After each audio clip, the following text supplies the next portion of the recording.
नमस्कार। अपनी योगशाला में आप सभी का स्वागत है। मैं डॉक्टर स्मृति उपाध्याय। आज हम करने वाले हैं अपान मुद्रा या मृत संजीवनी मुद्रा। दोनों ही नाम दिए गए हैं, अपान मुद्रा या मृत संजीवनी मुद्रा। एक कहावत है कि पेट नरम और रक्त गर्म होना चाहिए।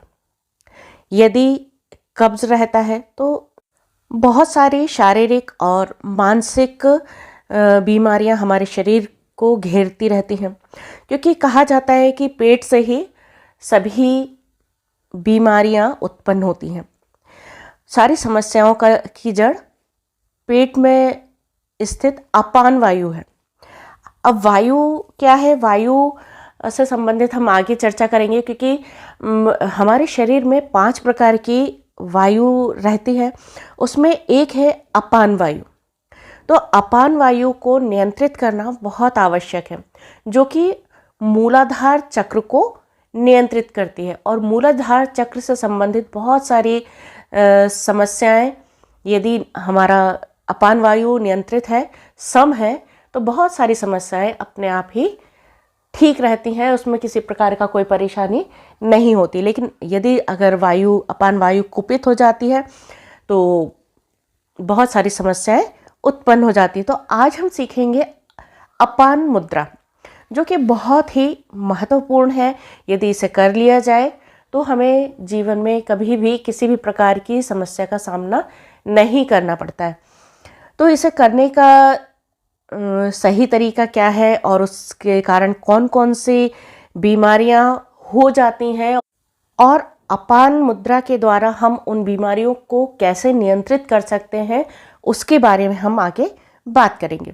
तो जैसा कि हम सभी जानते हैं कि शारीरिक और मानसिक स्वास्थ्य के लिए सदियों से योग व आसनों की सहायता ली जा रही है। भारतीय परंपरा में इसे एक प्राचीन ज्ञान माना जाता रहा है। योग में कई ऐसे आसन हैं जो हमारे शरीर को लचीला और मांसपेशियों को मजबूत बनाते हैं। इसके अलावा हाथों की उंगलियों से बनाई जाने वाली मुद्राएं, यानी कि हस्त मुद्राओं के द्वारा भी शरीर को स्वस्थ रखा जा सकता है। ये बहुत ही रहस्यपूर्ण मुद्राएं हैं, जिनका प्रयोग करके हम अपने शरीर में ऊर्जा का संचार कर सकते हैं। इन मुद्राओं के द्वारा, इन योग हस्त मुद्राओं से हम चिंता, तनाव, डिप्रेशन, अवसाद के कारकों को आसानी से कम कर सकते हैं और नियंत्रित कर सकते हैं। यदि योग आसनों के लिए बहुत ज़्यादा आपके पास समय नहीं है, या ज़्यादा देर नहीं कर सकते, या कोई ऐसी शारीरिक या मानसिक समस्या है जिसके कारण योगासन नहीं कर सकते, तो हस्त मुद्राओं के प्रयोग से आसानी से स्वस्थ रहा जा सकता है। इससे रोग प्रतिरोधक क्षमता बढ़ती है। अपान मुद्रा बहुत सारी समस्याओं, जैसा कि मैंने पहले भी कहा कि बहुत सारी समस्याओं से हम बच सकते हैं। तो कौन कौन सी समस्याएं, जैसे हृदय संबंधी रोगों के लिए अपान मुद्रा बहुत ही लाभदायक है। इसको करने से हृदय संबंधी रोगों की होने की संभावना कम हो जाती है। इससे हमारा हृदय सही तरह से कार्य करता है। इस मुद्रा को करने से हार्ट अटैक की संभावनाएं लगभग समाप्त हो जाती हैं। और इस मुद्रा का प्रयोग 10-15 मिनट से लेकर 45 मिनट तक आसानी से किया जा सकता है। इस मुद्रा को करने से हाई बीपी, हाइपरटेंशन की समस्या को भी दूर किया जा सकता है। अपान वायु मुद्रा से हाई बीपी की समस्या बहुत जल्दी समाप्त भी हो जाती है।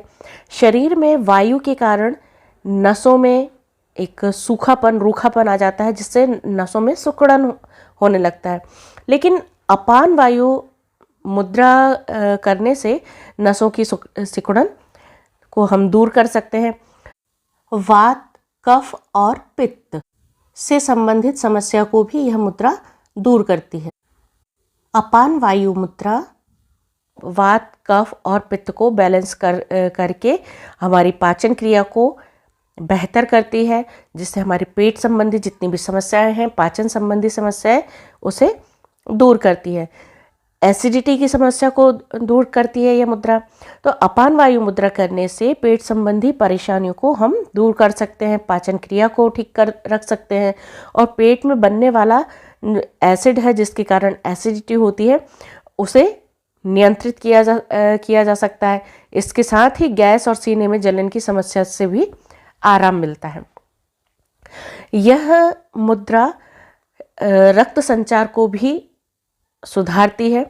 इससे शरीर में रक्त संचार यानी कि ब्लड सर्कुलेशन बेहतर होता है और ब्लड सर्कुलेशन से शरीर के सभी अंगों तक ऑक्सीजन पहुंचती है और इसके कारण हमारे शरीर की थकान भी दूर होती है।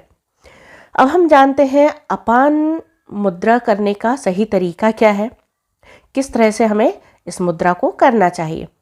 तो सबसे पहले सुखासन, पद्मासन, अर्ध पद्मासन किसी भी सुखपूर्वक आसन में बैठ जाएं और दोनों हाथों की हथेलियों को घुटनों के ऊपर रखें और हथेलियों को ऊपर की ओर रखें, मतलब हथेलियों का मुख जो होगा वो आकाश की ओर होगा। अब हमारी मध्यमा उंगली और रिंग फिंगर अनामिका और मध्यमा दोनों उंगलियों को मोड़ेंगे और अंगूठे के टिप पर रखेंगे। बिल्कुल हल्के से छुआना है, बहुत ज़्यादा हमें ताकत नहीं लगाना है, बिल्कुल आराम से चित्रानुसार रखे रहें और कनिष्ठा यानी कि छोटी और तर्जनी उंगली को फैला कर रखें, यानी दोनों उंगलियों को खुला रखेंगे। मध्यमा और अनामिका उंगली अंगूठे से स्पर्श करेंगी। इस मुद्रा को करते समय आँखों को बंद कर लें, थोड़ी देर गहरी गहरी श्वास लें और पूरा ध्यान श्वास पर लगा दें। इस स्थिति में 10 से 15 मिनट तक कम से कम बैठें और इसको धीरे धीरे बढ़ाते हुए 45 मिनट तक कर सकते हैं आराम से। और इतनी देर आप 10-15 मिनट नहीं बैठ सकते तो शुरुआत आप 5 मिनट से कीजिए और धीरे धीरे समय को बढ़ाते जाइए। इस मुद्रा को करने से हमें शारीरिक और मानसिक शांति मिलती है और साथ ही तनाव भी दूर होता है। इसे करते समय कोशिश करिए कि ध्यान हमारा श्वास पर हो और उंगलियों पर बहुत ज़्यादा हमें दबाव नहीं डालना है। कुछ ही समय में, मतलब कुछ ही दिनों में इस मुद्रा का यदि हम नियमित अभ्यास करते हैं तो बहुत जल्दी हमें फ़ायदे दिखने शुरू हो जाएंगे। मुश्किल से 4-5 दिनों में ही लाभ मिलना आपको आरंभ हो जाएगा।